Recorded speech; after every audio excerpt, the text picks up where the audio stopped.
You just hired your dream candidate, seminary grad, great heart, solid references, and you're about 3 months in, and all of a sudden you catch the drift that they're stressed about money. And then 6 months in, they're taking on a side job. And 9 months in, they're starting to update their resume. You saw it leaked on churchstaffing.com.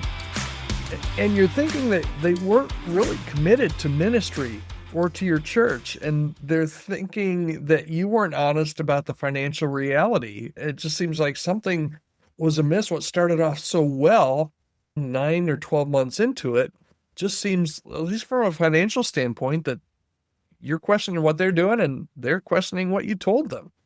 So if this sounds familiar, we're going to talk about it today here on the Healthy Church Staff Podcast. My name is Todd Rhoades, and I'm one of the co-founders of Chemistry Staffing. And every weekday, Monday through Friday, I'm your host, just you and me right here on the pod, getting some hang time together on the Healthy Church Staff Podcast. The elephant in the room is really what we're going to talk about today anyway, is about debt.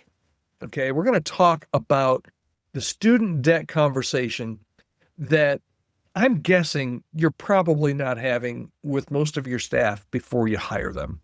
Here's the reality. If you're looking to hire somebody with an MDiv or some kind of a theology degree, okay, most seminary graduates carry some, not all, maybe not even most, but many, okay? Let me just safeguard myself here. Many seminary graduates can carry between $40,000 and $80,000 in student loans.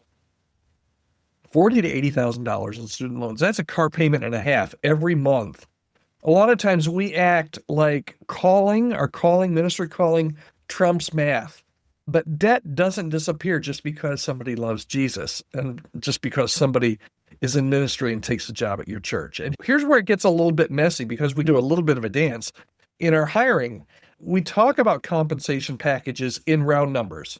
Okay, we emphasize benefits and mention competitive salary. We assume that they'll figure it all out because ministry is their calling. And while we're explaining this, they nod along because they don't want to seem like they're money focused. And at the same time, both sides avoid the real conversation. And then reality hits after the honeymoon phase. And nobody's trying to be deceptive here. You want to hire great people. They want to serve God. But avoiding the financial reality really helps no one. So I think it's probably a good idea if you have some of these conversations as early on as you can. Ask directly, what's your monthly debt obligation? Share exactly what they'll take home after taxes. Walk through a realistic monthly budget together. Are these things that you normally do in a job interview or before you make an offer? No, they're not. But there's things that are going to come back to bite you. You know where 3, 6, 9, 12 months in, when the numbers just don't add up like the candidate thought that they would. Ask those questions. Let them process whether the math actually works, and then give them permission to say no if it doesn't. It's better to lose a candidate than to destroy a staff member. And let me say something to the churches here as well. We talk to candidates all the time that just talked to a candidate not too long ago that says, why do churches pay so little? And my answer to him was one of two reasons. Number one is the churches pay what they can pay. And this is honestly the case in a lot of churches. They pay what their budget will allow. And sometimes that's not nearly as much as even what market value is. So as a candidate, you need to know that. You need to know what your number is. And you need to not take a job where you know the numbers and the math isn't going to work. So that's the one side of it, is churches that pay only what they can because that's all they have. The other side are the churches that have resources but are just, can I say, they're cheap.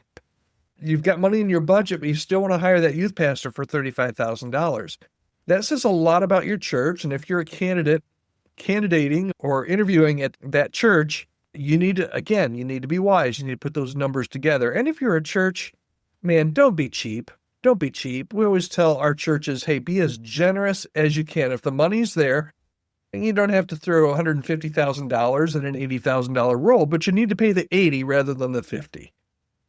Okay, so that makes sense. When people are financially stressed, everything suffers. Their focus splits between ministry and survival. That's when a lot of the side projects come in where they try to earn a little bit more money here. The wife goes to work there. The family starts to feel the strain, and your other staff members watch and they start to worry about their own future. And the whole team culture shifts when money becomes a constant source of anxiety. So here's your bottom line for today. Calling does not cancel debt. And pretending it does so, or just ignoring that there's any debt there at all, from both the church side and the candidate side, both the candidate and your team culture will suffer if you don't start to have those conversations and if you don't go in wide-eyed to know exactly how that math works. So this week, I'd love to challenge you here to audit your last 3 hires. Did you have an honest financial conversation before they said yes? And if you're currently hiring, add this question to your process. Something like, help me understand your financial situation so that we can determine if this role works for both of us. Okay? Your transparency protects them, and it also protects your team. And when the math works from day one, every single person wins. The person you're hiring wins, your church wins on the long haul as well. So I'd love for you to share this with another church leader who's hiring right now. Maybe you know somebody and this could be of great help to them. Go ahead and pass this on forward to them. And if there's any way that I can help you in your church, reach out to me, podcast@chemistrystaffing.com. I'd love to hear from you. And I hope that you'll also, if you're not already a subscriber to the podcast, go ahead and hit subscribe. And tomorrow we'll be right back here. And we're going to talk about hiring again a little bit. And the title for tomorrow, you won't want to miss it, When Your Dream Candidate Can't Afford to Say Yes. The same thing from a little different angle tomorrow. Okay, so I hope you'll join me right here on the Healthy Church Staff Podcast. Ta-da.